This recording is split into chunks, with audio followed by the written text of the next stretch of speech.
Welcome to big news. నేను మీ గౌసుద్దీన్ షేక్. ఉన్నదే రాస్తా, చూసిందే చెప్తా.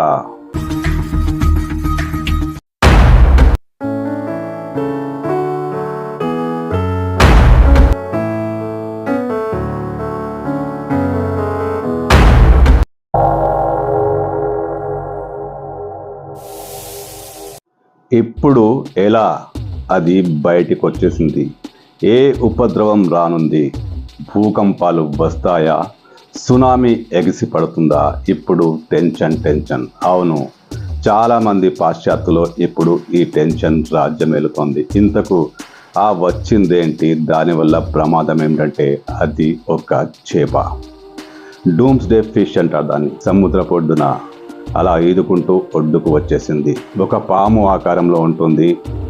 చేపలా కనిపించదు, కానీ మెరుపులు వెలుగులు చెందిస్తూ ఉంటుంది.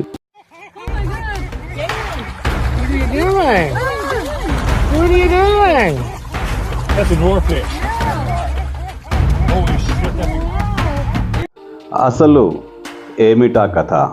డూమ్స్డే ఫిష్ అది బయటికి వస్తే ఏమవుతుంది? గతంలో అనేక సందర్భాల్లో ఈ ఫిష్ వచ్చినప్పుడు, ఈ ఫిష్ బయటికి సజీవంగా వచ్చినప్పుడు, జనాలకు కనిపించినప్పుడు అనేక ఉపద్రవాలు వచ్చినట్లు జనాలు నమ్ముతారు.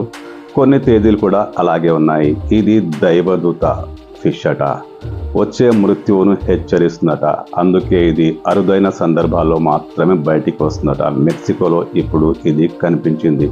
ఇది సోషల్ మీడియాలో పెద్ద ఎత్తున వైరల్ అవుతుంది. ఈ చేప బయటికి వస్తే పెద్ద ఎత్తున సునామీ రావడం ఖాయమట.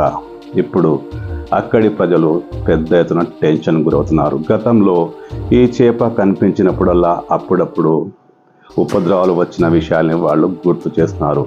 సాంకేతికంగా ఎంత నిజమో తెలియదు, కానీ ఈ చేప వచ్చిన సందర్భాల్లో కొన్ని తేదీల్లో సునామీ లాంటివి వచ్చిన విషయాలు వాస్తవమే. తేదీలు కూడా చెప్తున్నాయి. అయితే ఈసారి ఏం జరుగుతుంది? ఈ చేప నిజంగానే అల్లకల్లోలానికి కారణమవుతుందా? పెద్ద ఎత్తున సునామీ వస్తుందా?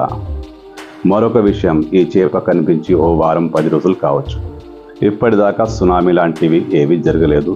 అక్కడక్కడ భూకంపాలు వచ్చాయి. అవి కూడా రిక్టర్ స్కేల్పై నామ మాత్రమే. అయితే జనాలు గట్టిగా నమ్ముతున్నారు. ఈ ఫిష్ బయటికి వచ్చినప్పుడు, అరుదుగా కనిపించే ఈ ఫిష్ బయటికి వస్తే ఖచ్చితంగా భూకంపాలు వస్తాయి, ఖచ్చితంగా సునామీ లాంటివి వస్తాయని టెన్షన్కి గురవుతున్నారు.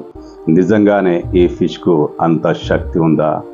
భూకంపాలు, సునామీలు హెచ్చరించే మహత్తర శక్తి ఈ చేపకుందా?